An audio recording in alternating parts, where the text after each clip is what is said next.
there is this thing called Singapore Youth and Media Conference. I don't know if it's still ongoing.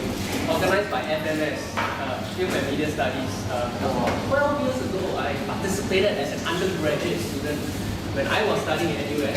I was studying psychology, nothing to do with media. You guys are the experts and interests in media. I am in psychology, different, you know.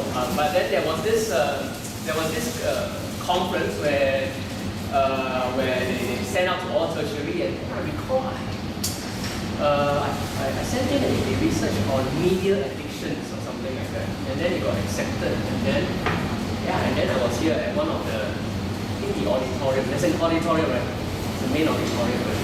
So that was 2005. Yeah, that's a long time. So okay, a little bit about me. Even say geropsychologist. Well, that is a psychologist for who studies or who deals with the issues of aging and caregiving. Well, some people think that psychologists can read minds. That's a popular misconception. No, I cannot read minds. So I don't know what you're thinking when you're like eating your food or using your phone there. Or, that's okay.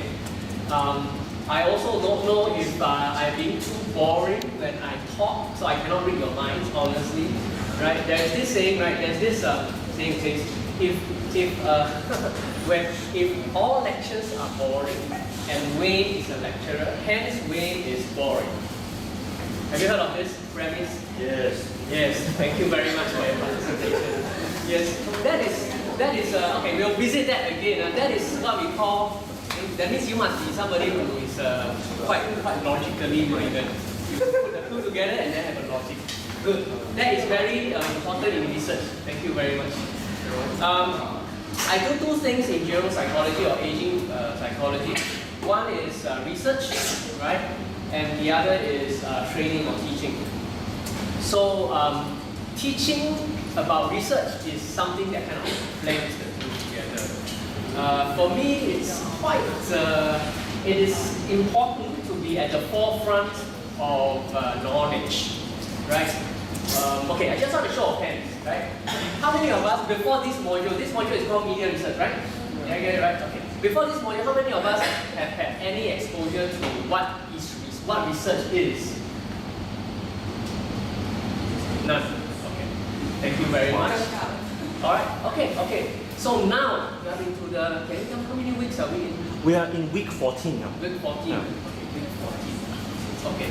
So week 14 of class. Now, how many of you plan to, right, show your hands again, plan to, after this module, take something related to research or media research as an elective, or, I know you don't need to do for, how many of us? Oh, wow. Jeffrey? Did I miss one? Did I miss anybody? Okay. Are you allowed to take modules or courses from other schools? No, they are not allowed. They're not. Yeah. Alright. What a okay. Yeah, because some other subjects would have more research related courses than I think academics. Now, I don't know if you find research boring. When I was an undergraduate student, when I first had my first class in research, none of us in class actually went in with a lot of interest. None of us actually go into class and say, look, I want to learn all there is in research. I want to know enough to be able to do research. I want to publish papers. I want to write a brilliant presentation, and then I want my name there to be like, you know, to be classified as a scientist or researcher or something like that. None of us did. In fact, 2 years or 3 years down the road, some of us even thought, well, statistics. You heard of statistics, right, in research, right? So dry and boring. None of it. No, think about it. These are my classmates in psychology. Now, how many of you here have been exposed to statistics, like what it is, how to do t-tests, and those kind of analysis? No. Right. How many of us have? Don't worry, I won't test you. It's okay. Yeah. Science? Did you say something? Science. Okay. Can you tell me a little bit more like what? Something complicated. Okay. Have you seen some of the calculations they do? Who can recall anything? What probability sampling? Normal distribution? Yes, by normal distribution, anybody? Come on. Probability, right? 1 out of 6, that's right. So if you throw 10 dice, 1 out of 6 times. 1 out of 6, 10 times. Heard of that? No. Yes? Yes? Okay, yes. So ring some bell. That's statistic. Now how many are interested? None. Okay. Yeah, that's the phenomenon here. You would find that among peers in social sciences, so media studies, communication studies, psychology, where I come from, sociology, all these are social sciences, right? Most of us are not interested in research nor statistics. Then what are we doing here? Right? Then what are we doing here? Because the school said that I have to take this class. Yeah. Right? That's the point. It is an uphill challenge to learn because the interest is not there. And I must say that when I started doing research, my interest wasn't there. I was there to learn psychology. I was there to learn to read people's minds. Now, 10 years down the road, I cannot read your mind. You see? That's to me not a good accomplishment, right? 10 years. So I don't know what you want to do in 10 years, but if you don't achieve it in 10 years, I'm not sure if you would consider that. So I wasn't there for research, I wasn't there for statistics. And if I was to be examining on statistics, like how to calculate and sit a 2-hour exam, and read those notations, you know, sigma and what, beta, alpha, p-value, and things like that, I would just freak out. Right? Good thing is, for this course, you're not required to learn all that statistics part. Okay, all we want to do in this course, if I understood from Stephen correctly, is to expose you to what media research is, what it can do for you, and how you could consume it or understand it. That's my own summary. Okay, today my topic is quantitative versus qualitative. Now this actually, I must say, is a very, would you say an easy or difficult topic?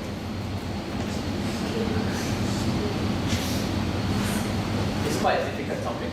Because you know what, even in undergraduate studies in NUS or NTU, first 4 years, I didn't learn this. It's not taught in undergraduate class. It's not an easy topic. Come in, right? To understand this means you have to understand what qualitative is, what quantitative is. And then before you understand what each of these two are, you must understand what research is, right? Yeah, it's quite challenging. Okay, that's fine. And most of us don't have research now. I thought we would do a series of class activities to expose you to what research is. I know Stephen has done that in week 1 already. I will need to go a little bit more into that and then we can really discuss it. But before that, let me show you some interesting research. Very interesting stuff.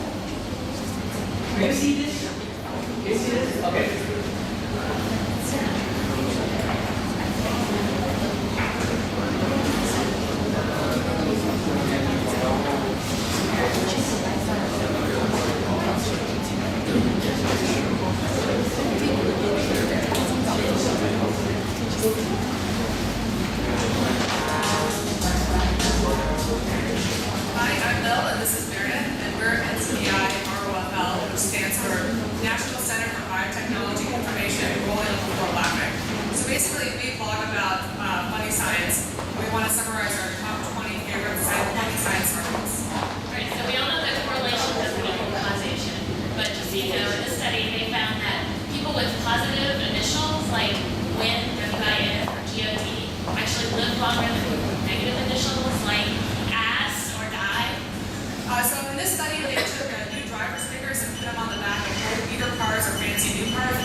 So they actually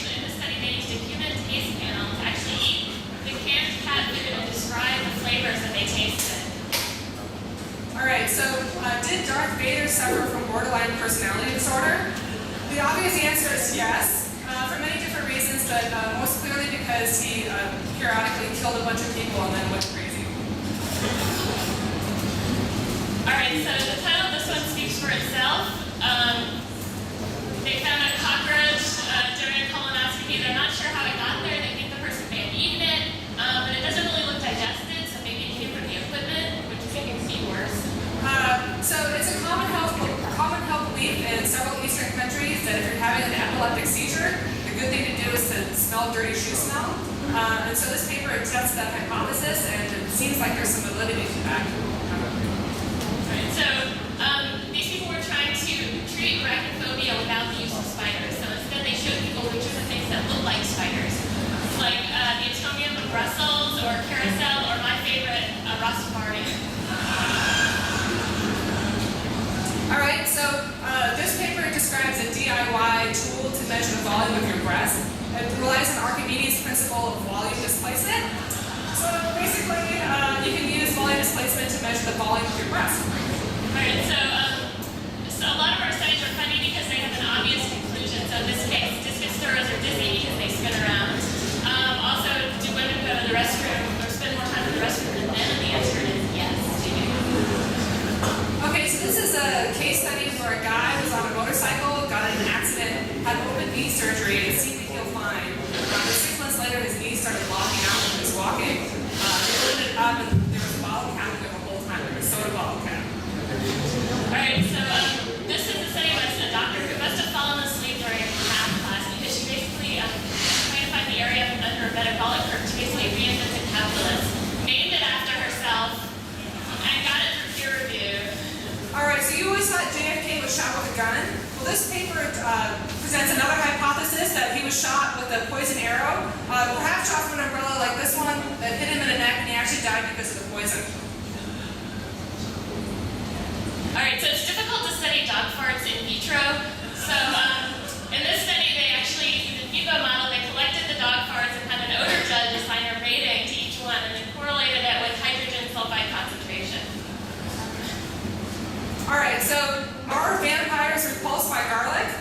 This paper wanted to ask that question, but owing to a lack of vampires, they used medical leeches, great model system, and they actually found that leeches are more attracted to garlic-laden fingers. Okay, so for you professors out there who tell your students not to drink before big tests, science has actually proved you wrong. People who drank before the GRE did just as well as those who didn't, and then their mood scores were not as good. Alright, so what do you do when somebody has hiccups that just don't go away? No matter what you try. So this group used the DRN technique, which is digital rectal massage through digits. Alright, so a woman has oral sex with her boyfriend. The ex-boyfriend finds her. A knife fight ensues. She's stabbed in the stomach. The sperm from the stomach gets in her uterus. She gets pregnant. They know that it's from the stomach because she doesn't have a vagina. Oral conception.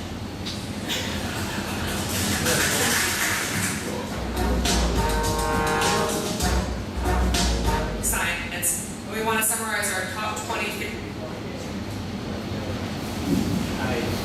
Okay, so that using this mic will be better. You can hear me right much better. Okay. Very interesting. Now, to me, this is one of the most interesting ones. People with names where initials are positive tend to live longer than those with initials are negative. So, if your initials like G, O, D, or W, I, N, something like that, you seem to have higher age. And this is actually published research. I took this from the published article, right? So you could see, for example, here.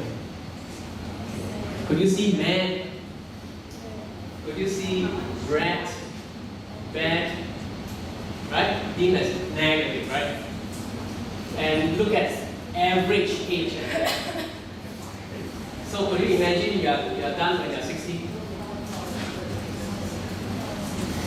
Whereas those on the other side are sort of more positive, like J-O-Y, joy, wow. And you have this God with ace. They tend to live longer.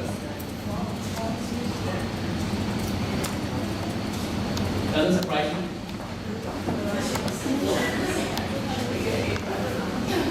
this shouldn't surprise you. Women who have bigger bust size, right, which height, tend to get more rights than women with smaller bust size.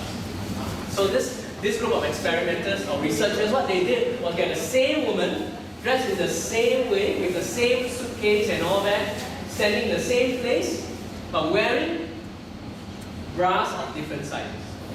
That's what they did. Right, will you call that an experiment? Yes? If it is an experiment, then there must be control groups. What are the groups here? Again? Same person? So that's control, right? Okay, what are the changes? What are the differences in the groups or between groups? Bust size, exactly. That's right. So everything is controlled except bust size. See? Okay. The point of showing you this is look, if you do group research, it should be at some point intuitive. That means kind of people can understand quite easily what you do. But at some point it should be informative. That means people want to know. Right? People who really want to know. So that's informative, intuitive, the two lines. Right. Okay, before we go further into what is quantitative and qualitative, I'd like us to form, say, how many groups are there? Let's see. 2, 3, 4, 5. Maybe groups of 6 people. 6 people. Just form groups of 6 people.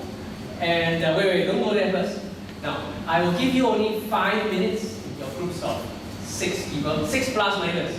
Right? So everyone should have 6, maybe one group will have 5, one or 7, something like that. Now, what I'd like you to do is, we'll give you the flip chart paper. We have the flip chart paper. And then markers. What I'd like each group to do is to draw. Now, you need to discuss first before you draw. Draw something that depicts what research is to you, to this group, to your group. So the question is, what is research? So in your mind, if you conjure research, it's a book. Okay. You must be able to share it with the class later. So after 5 minutes, I'll ask every group to have one representative to share with the class. Right, what is this that we have drawn? Why do we use this to symbolize or represent research? Okay. Alright? Now I'll leave you to form your own groups, but don't take too long. You can form groups within near where you sit, or you can form groups across the room, that's fine. Alright, let's go. Groups of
一 example, like people who created this title, if you are not familiarized with the name, and then statistics data, and then you can also give like things from all around the world, and basically give more experiments and reports, and of course for any research to go on, you need money, basically speaking. Depending on your skill of what you can also. Money.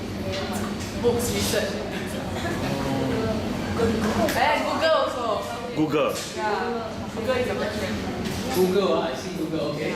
Google statistics, scientists, I wrote here, I'm just writing down some of the main ideas you have. Did I miss out any ideas? I have Google. Google comes out a lot. Any more? I think I missed out the first one. People, right? People, okay. Okay, thank you very much. Let's give them a round of applause, right? Okay. That's it. First group goes easy, huh? No questions asked. Huh? Okay, next group. Oh, very fast. Okay. It gets harder. You want to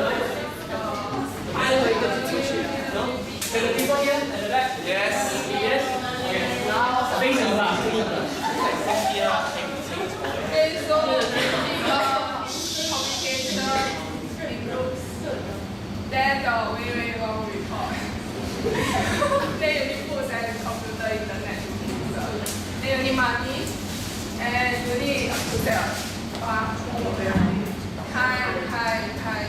Yeah. And then you need to like accept failures. Oh, that's why the guy is crying, is it? Failures. Failures, okay. Not features. Okay. Failures. Okay. Alright. Sorry, my ears. Go on. Communication between people. Ah. And then present your findings. Present your findings. Yes. Present. Yes. Okay.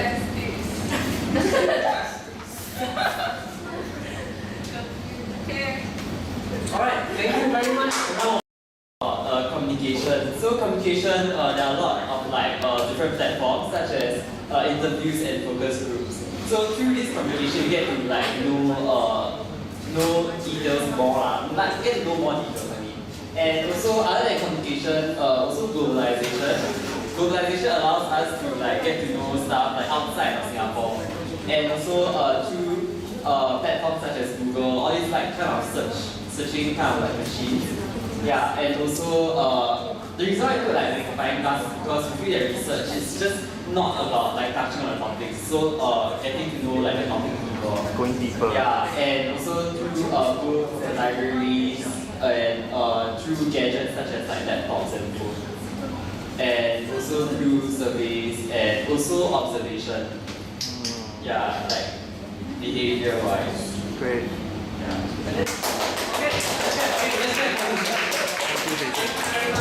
You said many things. I wrote down a few things here. Right? Deep. Okay, my question for this group is. Okay, question here. Question. Your group never mentioned deep or depth. Could you tell us a bit more? Depth. What do you mean by depth or deep research? Or research has to do with deepness or depth? What is that? What is that going to do? How is research going to do with depth? Anybody? You mentioned depth, right? So my question is, what has research got to do with depth? Because it's to find out the details, because through normal, let's say conversations, normal conversations, we may not get to know we may not get the answer to solve the problem. Yes. So through platforms such as surveys, questionnaires, you get to know deeper, okay, what's the real answer for I got it. Deeper understanding. That's what you mean, right? Yeah. Surveys, questionnaires are the tools. Very good. You internalize what you learned in previous weeks. Well done. Let's give that group another round. Okay, now it gets a bit harder. Now we are going to the fifth one, right? Who wants to go now? Here. Okay, here. Okay, who is the spokesman or woman? You want to go there? Yeah, just go there. Let's step forward. Let's step.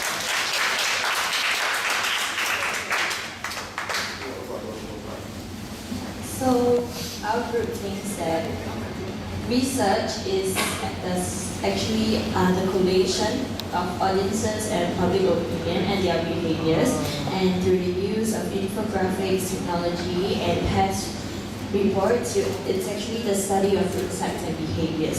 So it allows us to actually read into what the world really thinks and how we can better understand the world. Yes, thank you. Wow, very good. Better understand the world. That's another word for world peace. That's better understand the world. Okay, I'll reserve my question until the last group presented. Last group? Last group here? Okay. Somebody? Yeah, speaker. Okay. OK， 来夏颖， Okay, a round of applause for her. 夏颖，芳芳，来 share your。 Okay, please tell us what your group believes to be research. What is research? Okay. Yeah, don't do it shy. It's okay. Come on. Everybody please help her. Look Yes. in the group, you must help her. 不能明真讲了。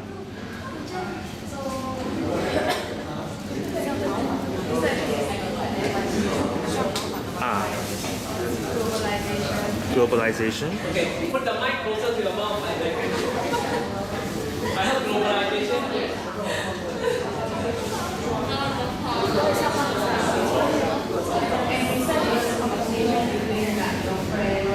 Yes, communication. Okay, okay. Can you tell us about the book as well? And the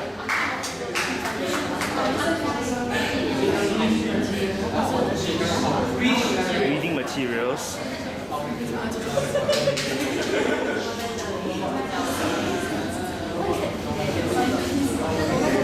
There you go.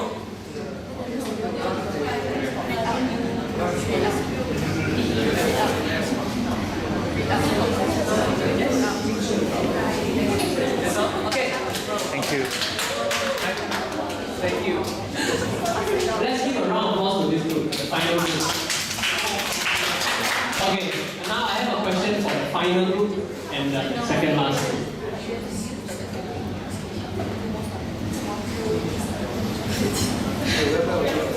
Reading. Where's the second last group? This one, right? Okay, I'll let the class please take a look at the posters, okay, at the flip charts, alright, of the drawings of the last group over there at the back. Everybody please turn over, take a look. Right? Understand that? Now, I'd like you to take a look now at this other one, the second last group. Okay? Now, tell me what are the similarities? Both talking about Technology? I know that, of course, I answered your question, what is research? Okay, let's give it. Technology, yes, what else? It's correct. Yes? Yes, just answer the question.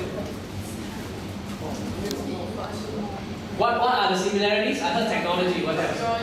Communication. Communication, yes. What else? Where's technology? Yeah. Globalization. Globalization, yes. What else?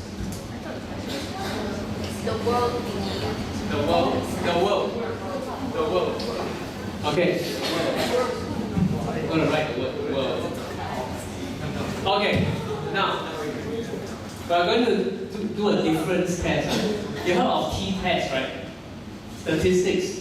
T-test, test of difference. So what I'm going to do is ask this group to say one thing that your poster is different from the other. Second last group.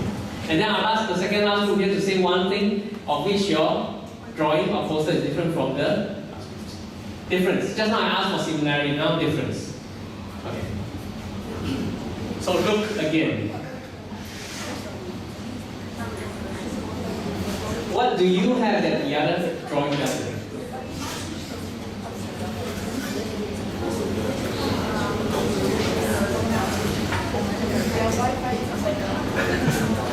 I heard Wi-Fi. Hang on. Let them answer first, huh? Okay. Do you have the answer already? What is one difference? That and that. Do you have an answer already? No. Everything the same. Oh, I'm blocking, sorry. Sorry. We part of the reading material. Yeah, theirs is just research, report, and Research reports, huh? Whereas yours is reading material, huh? Okay, research reports versus reading material. Let's see, this is the report, that's the material. What's the difference? Say in your own words. Report is after you conducted a research and something has been analyzed. Materials is through a lot of content and we analyze through the content what we can infer from. So it's before and after actually. Yeah. Reading is input, report is output. Okay, this group. Thank you. This group. We think that the difference between the previous group and ours is that their group, I think research, it's two different things whereby the previous group they think that they feel that research is the study of existing research, like collate. But our one is more on you go out and explore and you talk to people and from there you do research. Existing. So you say that the other group more on existing research. Oh, this one. Google. Okay. Hang on. Yours is this one, right? Yes. And you compare with this one. Right. Yeah. Okay. I thought you compared with that. Oh, you're comparing that? But that also is a library. Okay. Okay. Fine. You said existing research. You look at this. Yeah. And yours. So they have existing research. Whereas you have. The interviews and yeah. What do you have? So this is not existing research. You mean this is what? Previous research or non-existent research? I don't know. Discovers new stuff. New things. Yeah. Okay. This is already discovered. Like facts, knowledge. Is that what you mean? This is yet to be discovered. Is that right? Okay, okay. Yet to be discovered. Think of a word. Yet to be discovered, and you are in the process of discovering something that's yet to be discovered. What do you call that? Exploring. Exploring. You say something? What is it? Exploring. Unknown. Okay. Okay. Exploring. Okay. Go on a bit more. When we explore, we are actually looking for something. An answer, yes. The process of doing that is experiment, research. Well, yes, it's research. Everything is research. I'm going to help you. It starts with I or E. Insight. Okay. Yes. Investigate. Investigation. Yes, that's right. Or inquiry. Or inquiry. I'm taking the other word. I-N. Inquiry. Which is different from inquiry. Okay. Right. The purpose of doing this, asking everybody to do this, one is research. First of all, is to help us understand, right, that actually different people have different understanding of what research is. Okay? You have quite different drawings. Alright? This group, for example, the scientist is very important. The face is right smack in the center, and the scientist must be somebody who wears spectacles. And a mustache. So some kind of old man or middle-aged man, some. Right? So this is very important. There are other groups which really put in all the tools, right? Like this one, survey, calendar, pie chart. These are all your tools and outputs. Which is the other ones here? Okay, we have here also the tools of research. These are your tools. We have groups which think a bit broader, like this one where magnifying glass, right? Yes. Yes, magnifying glass, right? So that investigation, inquiry. You have that group there which also have the world map or the globe there. I think it stands for international or internet. Right? So you think broader. It's just asking, the idea of asking. Now, I put on the whiteboard here some similarities. Now, I'd like to ask all of us, please take a look here.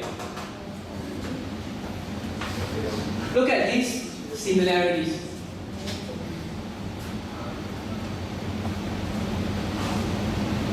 I have another color. Oh, sure. Okay, look at all these similarities here. Okay, I would like you in your own groups now, still in your own groups, spend 1 minute to decide on two of these, which you believe categorizes everything. That means these are the most important similarities in that cuts across all these posters, all these drawings that you did. Either one with those ticks, right? Well, okay. What are the ticks now? What are the ticks? Yes, I did some thinking without telling you what it is. What are the ticks? Similarities. Yes, how many? The counts, right? In statistics, we say frequency counts. Okay, I could be wrong because that's just in my own mind, right? So now talk in your groups. I give you 1 minute. Okay, 2 minutes. Decide among this list which one. Okay, no, which two are the most important ones to you. Right? Then we'll have another spokesperson to say why it is. Okay. Okay, quickly. 2 minutes.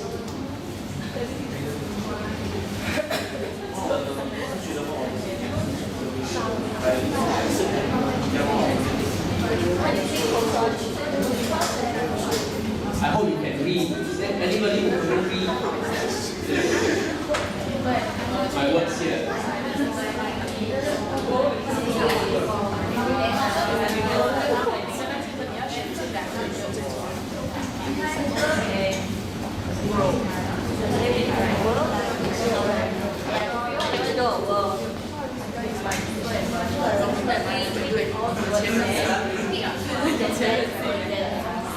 Excited?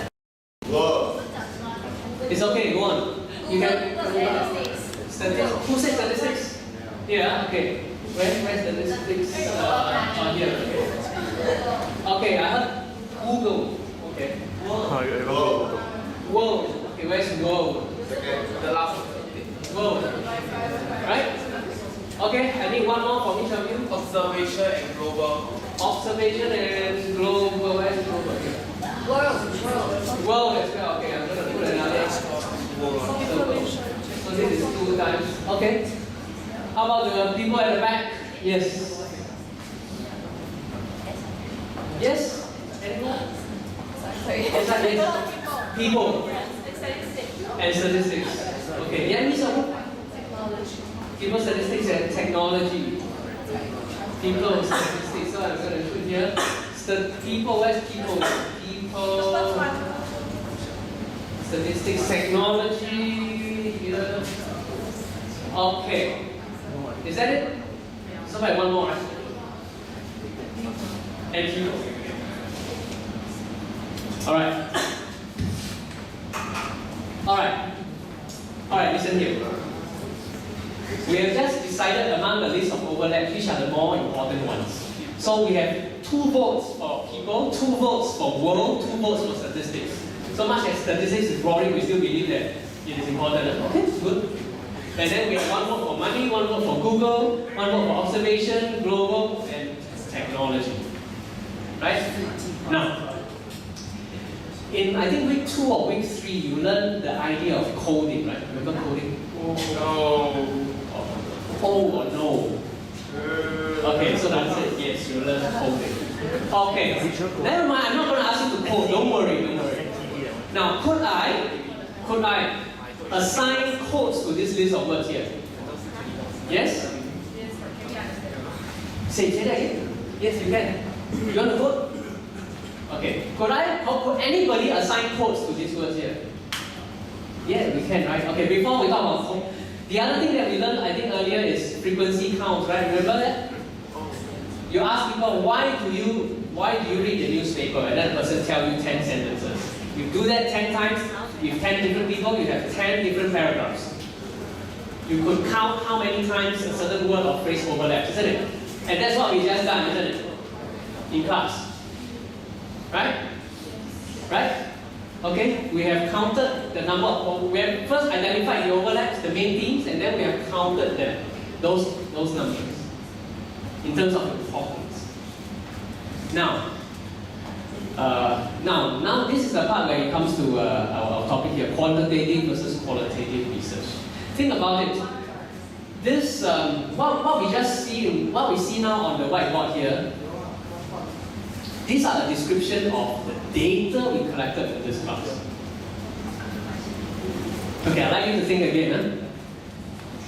We created data in this class. Tell me what the data is, or what the datum is. We just created data in this class. Data is plural. Singular is datum. Yes, D-A-T-U-M. Now, could you tell me what the data is, or what are the various points where you see data in the class? So this word didn't come from nowhere. Where did these words come from? Where did these words come from? Sorry? From everybody here, right? You created something. What do you create in order to have these words? Drawing. That's right. Exactly. That's the answer. We created drawings, right? Yes? Yes? After we created drawing, what did we do? We explain our drawing, right? And then the people who listen to the explanation, what do you do in your own mind? Process, that's right. You understood the explanation or description, and then you process in your own mind, your own understanding, isn't it? Yes, exactly. You process. You are not a blank slate, not tabula rasa. Right? You are not a blank slate. Okay? You processed it. And then from the processing, we kind of respond or responded to one another's processing and came these words in red. Yes? After these words were in red, I asked us to further process a second time by identifying, in fact not by, to identify which are the more important ones in red. Yes? We have actually just gone into a process of doing research in class. Now, would you call your drawing qualitative or quantitative research? Oh, okay, sorry. Wrong word. Would you call your drawings qualitative data or quantitative data?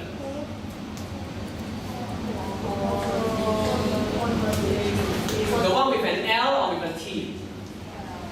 L. Yes, it is qualitative data. Okay, if you recall, qualitative data will usually come in the form of words and pictures. Exactly. 5 senses, remember that? Yes? Would you call what your drawings quantitative data? Would you call the drawing quantitative data? Other than the money, perhaps? No, right? No, right? Anybody will call this? No? But what we have just done in class is we have quantified qualitative data. I say that again. We have quantified qualitative data by identifying the similarities and then processing it in our mind to further identify the more important similarities. Yes?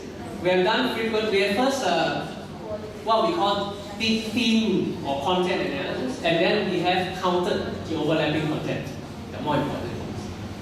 This is a process of quantifying qualitative data.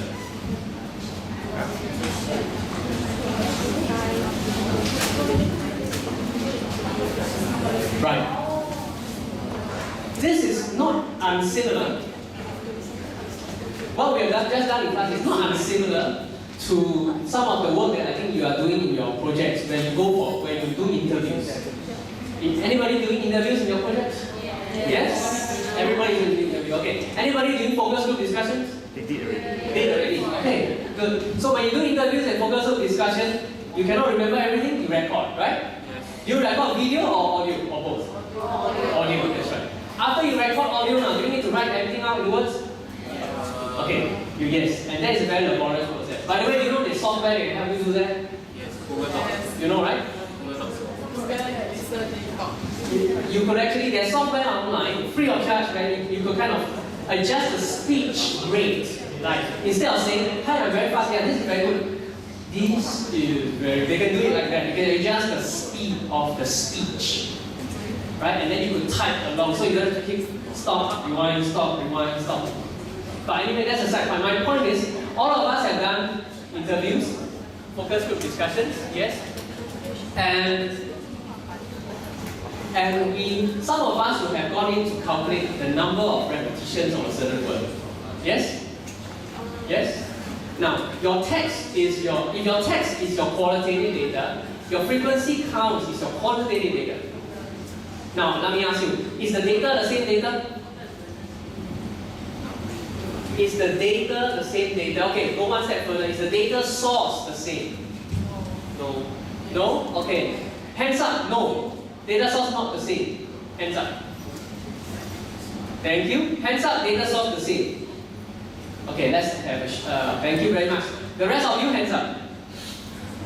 Okay. Data source the same. Why? Okay, the same person said the thing, right? It's not two different people also say. Thank you. Data source different. Why? They gather info with different methods. Alright. Thank you. The processing is different. Yes, the processing is different. Thank you very much. Exactly, I agree with both of you. In fact, right? That the data actually came from one person, the same people, right? But processed differently. Either by different people or by different methods. Okay? So where data is concerned, we find that, well, there is just the same data, there's just one data, it's just how we process it. So one way to say, one way to look at qualitative versus quantitative is to look at data, the source of the data. Right? Essentially, the source may be the same, though processed differently. Right? So we have already tried to answer one main question of today's session, qualitative versus quantitative research. What is one similarity? The source is the same actually. Where data is concerned, when you say quantitative data, when you say qualitative data, they're actually the same thing.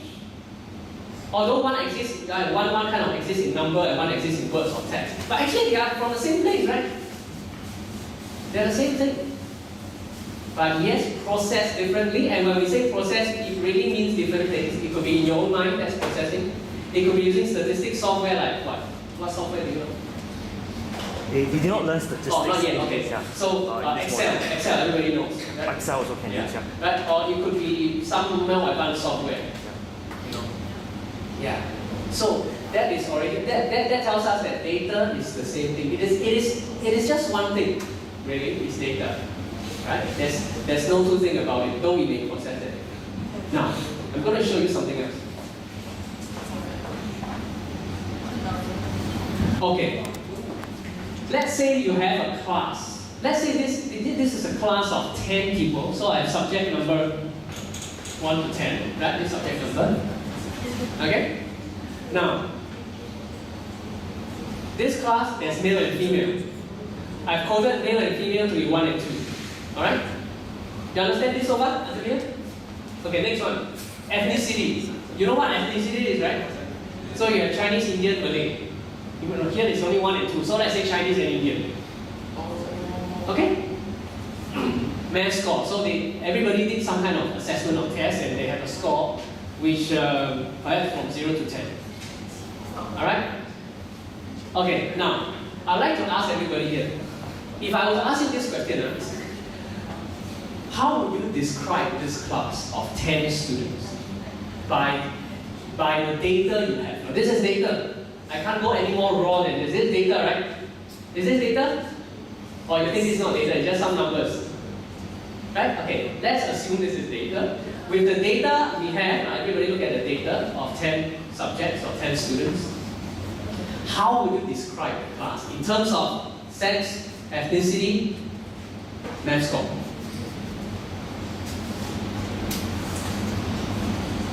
It's a very broad question, yes, I know. Ethnicity, the fact is better than one. Sex is 50-50, good. Ethnicity is 50-50, or sort of? No, it is. Okay, when you say 50-50, you mean what? Half of? Equal number, okay. Thank you. You have half, so it's half male, half female, half Chinese, half number of Indians, okay. I heard something else, thank you. One ethnicity could do better than the other ethnicity in terms of maths. Okay. Interesting. Ethnicity, math, okay, could you? Okay, so one has ethnicity 1, let's say, I don't know, let's say this ethnicity has a score of 10. Are you looking at that? Compared with which one? No. Compared with this one? 5 is the lowest score, right? 3 is the lowest score. Oh, sorry, 3 is the lowest score. Yes. So ethnicity 1. I'm not being racist here, but let's say this is Indian. So Indian get 10. 2, let's say Chinese get 3. So in this case, perhaps Indian do better than Chinese in terms of math assessment. Okay, that's a good insight. Now what we have done is go beyond just describing based on the data available. You have compared the data available. You have processed it. Right? And with statistics software, you can process millions of data, no problem. This is just 10. Right? Okay, thank you. Now I have a question for you. What is the average? If you total up all the 1s and 2s and divide by 2, what do you get? For sex. Let's look at sex. Okay, forget about sex first. Math score is easier, right? Yes. Okay, somebody with calculator, please help us. Total up all the math scores and divide by 10. I want the average math score. Can you please do that? 26? 67. 6.7. Can somebody confirm that? 67. 6, that is the total. I like the average score. 6.7. Can somebody confirm that? Confirm? I didn't do the count. Is it 6.7? Okay. 6.66, is it? Okay, 6.7. Okay. So we say 6.7 is the average score of the math assessment in this class. 10 students, right? Yes? Yes. Now, ethnicity. We code them 1 and 2. What happens when we try to do an average? What is the average number here? 1.5, that's right. Same thing for sex. What happens if we average it out? What number do we get? 1.5, right? Yes? Now, so if we do an average, math we get 6.7, ethnicity we get 1.5, and sex we get 1.5. Very interesting. Why is it that for ethnicity and sex you say half-half, whereas for math score we can say 6.7 average? Why is that? Quantity. Quantity? The numbers. Yeah, everything here is numbers. It's called. Yes? You have an answer? Yes, you're on the right track. Quantity, everything here is quantity though. But why is it for math? Why is it for math? We have 6.7 and we're happy with that. But for sex and ethnicity, we say half. Why is that? Oh, because No logic. Okay, go on. What logic is that? 1.5. Is that male or female? 人妖的。 Now, have you come across research where after you tabulate under sex, you get 1.5? No. Then what you get? 1.9. nobody will ever indicate sex with numbers. Exactly. Nobody will indicate sex with numbers. But think about it. When we say code qualitative data, we're actually doing that in the computer, isn't it? Sorry. Yes? Yes? When we have 1,000 participants in an experiment or in a research study, are you going to put 1, 2, 1, 2, 1, 2 in your Excel, or are you going to put male, female, male, female? You do 1, 2, 1, 2 because it's easier, right? But does the average make sense? No, it doesn't. Unless you're saying 1.5 means something. But the average of math score makes sense, right? Yes. Because you know in your own mind that maybe 1 to 4 is fail, 0 to 4 is fail, 5 is maybe borderline pass, right? 6 to maybe 8 is good, and maybe 9 and 10 is very good, something like that. You have a category in your mind. My point here is, right, just now we said that qualitative and quantitative are from the same source. Huh? Now the point is, actually all quantitative data are subjected to qualitative judgment. The categorization or the making sense is a qualitative judgment.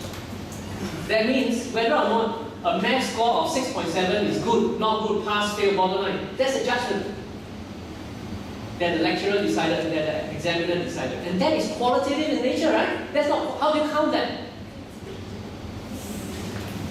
But for sex, and for sex and for ethnicity, obviously it is not quantitative. I mean, though we code it quantitatively, we say that all qualitative data can be coded qualitatively.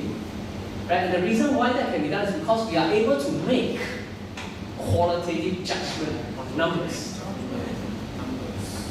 So I say that again. While qualitative data could be coded quantitatively, quantitative data is subjected to qualitative judgment. Which is common sense, yes. But how many of us think about data qualitative versus quantitative this way. Right? We simply, most of the time, we just think in terms of whether numbers or words, right? Qualitative data is just words, pictures, smells, all your five senses. Quantitative data is just numbers, statistics, oh, heck, I don't like it, just throw that away. Right? Yeah, that's the point here. So, is there a difference between qualitative and quantitative data? No, there isn't. Well, not at least in terms of at the level of data, there isn't.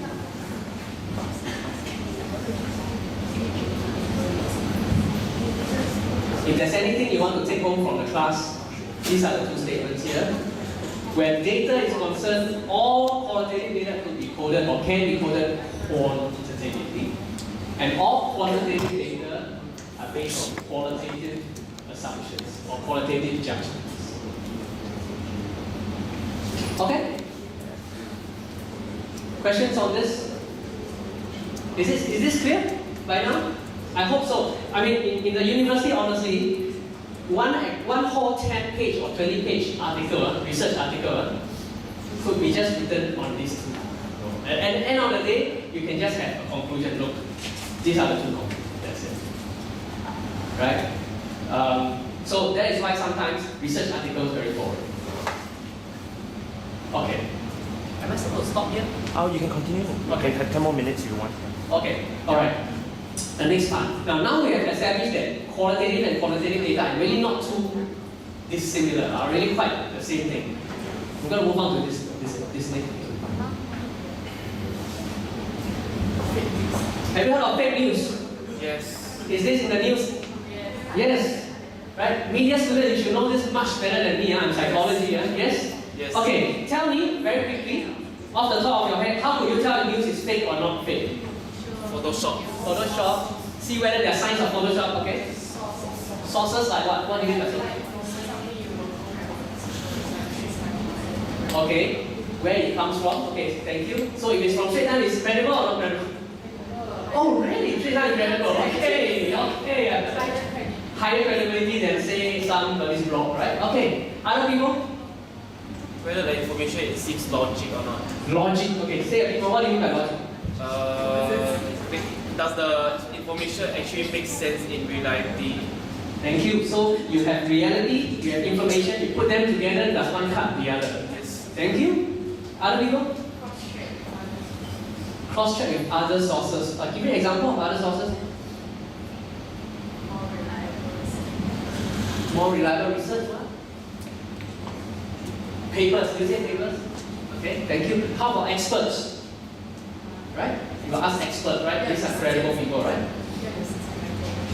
Any other ways to show, to at least prove to yourself whether news is fake or not fake? Okay, alright. Now, the method that we choose to show whether news is fake or not fake is based on our understanding of what is validity, isn't it? So if you understand validity to be something coming from experts, you check experts. If it's coming from Straits Times, no other newspaper in the world, no other whatever, the Straits Times published by Singapore, in Singapore, you will check that, right? Or for you, it's logic, right? The logic, I started the logic this morning by saying, look, about lecturer being boring, right? All lecturers are boring. Wayne is a lecturer, hence Wayne is boring. That's the logic, yeah? Yes? So we check whether statements like that cut with logic. Right? We have different ways, our different ways of knowing.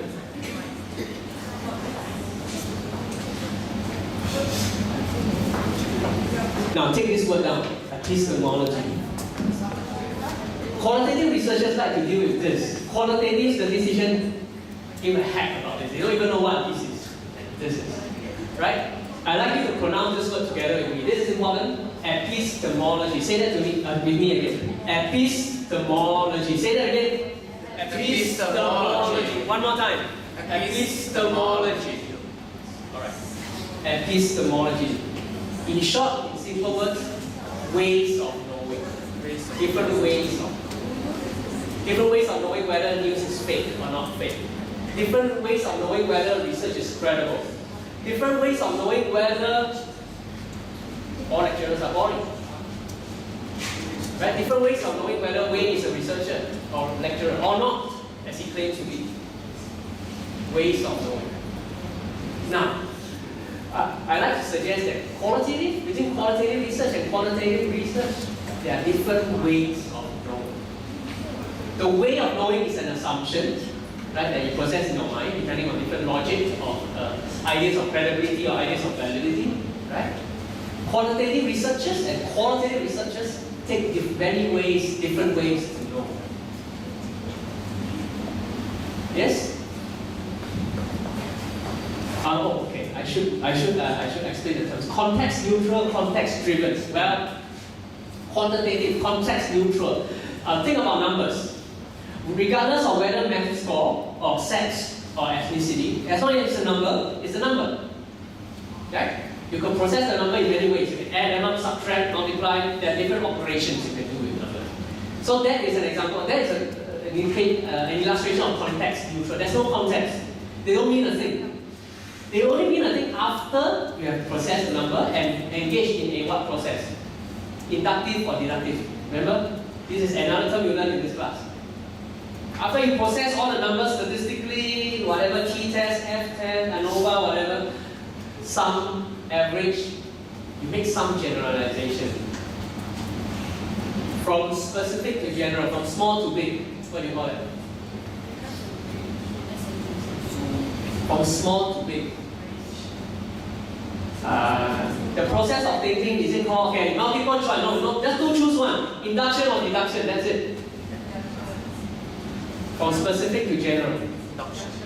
Okay, I will give you the answer. Go back and read your lecture slides. Okay, you do that. Right? But my point here is, numbers are context neutral. You don't mean a thing.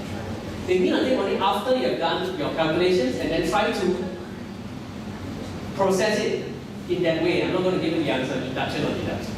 Whereas, compared with qualitative, every single piece of qualitative data or information, they mean something, right? Every drawing there that you see on the paper, they mean something. There is a context. In our case of these drawings, what is the context? Other than, okay, the question is what is research? Fine. What is the context? Let's talk about context. I can't hear you, sorry. What is the context here? Okay, where are these 6 pieces of drawing done? Where? The classroom. In a classroom, thank you. By who? By students, that's right. Under the instruction of who? It's the way. Yes, we, the lecturer or tutor. Exactly. That's the context, right? And this is done in what time of the day? The morning when people are feeling drowsy and tired, yes? And people are thinking of going home or canteen. Yes, exactly. That's the context. Yes, thank you for being honest, by the way. Me too. Okay. Right? Yes, that's the context here. Qualitative data and qualitative research is very much context driven. You cannot separate the researcher, the place, the setting, what have you, put all under the word context, from the research. You cannot. That's one main difference. I'm going on to the next point.